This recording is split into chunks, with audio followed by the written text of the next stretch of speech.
Osmose er transport af vand, og det går fra en høj koncentration til en lav koncentration. Og vi har sådan noget tørkær her, så vi putter det her salt i. Så kommer det ikke rigtig til at ske noget, fordi at de er døde. Fordi der ikke er noget vand. Ja, der er ikke noget vand. Så stille. Okay, og så skal vi så se, når vi har det her.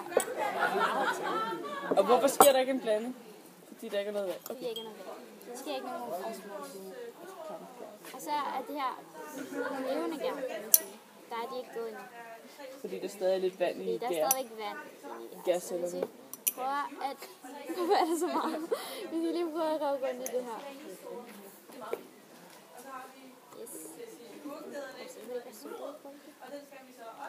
Det brugte vi også, men det er lidt vildt. Det giver det samme. Hvis du gør lige den der, det skal nok, så skal I se, hvad der sker. Det er rigtig sejt. Se. Og så er det helt vand. Så bliver det helt vand ned i, fordi at... Der sker osmose. Der sker en osmose, fordi at vi hælder det her salt ned i. Og så fordi at der stadigvæk er noget noget vand inde i gæren, så siver det ud. Fordi at koncentration. Ja, fordi at vandet går fra en høj koncentration til en lav koncentration. Og koncentrationen af vand er større indeni end udenpå.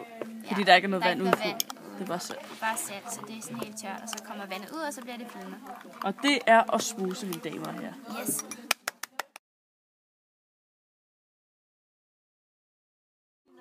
Det udligner koncentrationen af vand. Det er derfor, det bliver flydende. Derfor er det flydende.